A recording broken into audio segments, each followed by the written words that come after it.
प्रकाश जावड़ेकर जी 4 दशक से ज्यादा की राजनीति में ये सक्रिय हैं। महाराष्ट्र में 2 बार विधान परिषद के सदस्य रहे, राज्यसभा के सदस्य रहे।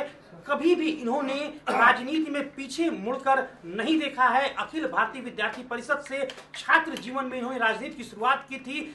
10 साल बैंक की नौकरी की, आम आदमी की तरह जीवन जिया और उसके बाद प्लानिंग बोर्ड के महाराष्ट्र में चेयरमैन भी बने और अब भारत सरकार के मंत्री बने हैं। सोमवार की शाम को इन्होंने नरेंद्र मोदी के कैबिनेट में राज्य मंत्री स्वतंत्र प्रभार के तौर पर शपथ ग्रहण की है। बातचीत करेंगे प्रकाश जावड़ेकर जी से।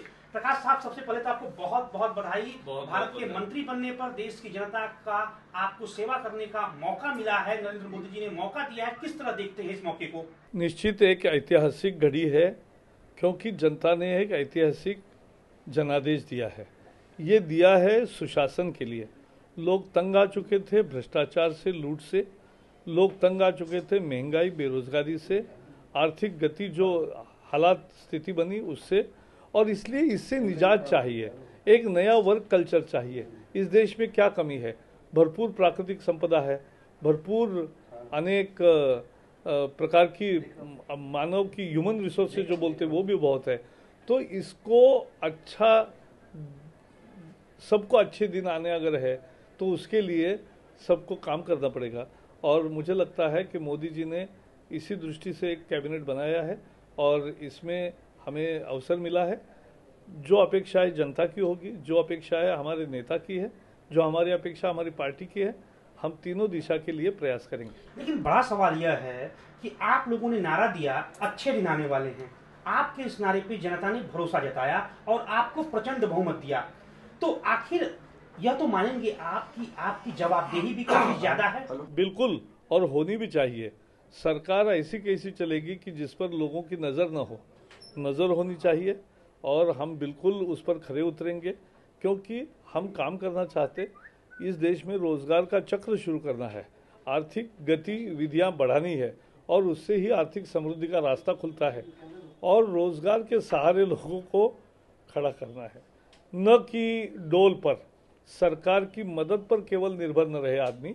मदद जरूर मिले, लेकिन मदद के बिना भी वो अच्छी तरह से स्वयं सक्षमता से खड़ा हो।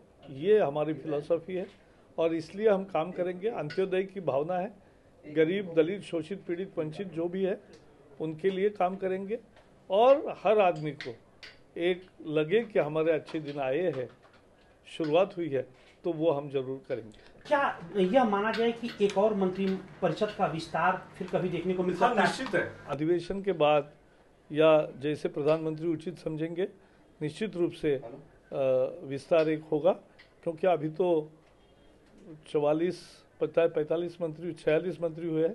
अब और भी मंत्री होंगे तो एक और विस्तार निश्चित होगा। एक और बड़ा सवाल कि आपकी सरकार की सबसे बड़ी प्राथमिकता क्या होगी? बड़ी प्राथमिकता है कि एक महंगाई को लगाम लगाना, दूसरे आर्थिक जो ठप सी हो गई थी स्थिति उसको शुरू करना, और वो करेंगे तो मुझे लगता है कि लोगों की अपेक्षाएं बहुत वही है और उसको हम निश्चित चालना ये देंगे गति। बहुत बहुत धन्यवाद दूरदर्शन से बातचीत के लिए। तो ये थे भारत सरकार के मंत्री प्रकाश जावड़ेकर जी, जिन्होंने कहा कि निश्चित तौर पर उनकी सरकार पर काफी चुनौतियां हैं, जन आकांक्षाएं काफी बड़ी हैं, लेकिन इनकी पूरी कोशिश होगी और नरेंद्र मोदी जी की भी पूरी कोशिश होगी कि देश की जन आकांक्षाओं पर खरा उतरे। कैमरामैन OMG सुरेंद्र के साथ मनोज टिब्बेवाला, आकाश, DD न्यूज, दिल्ली।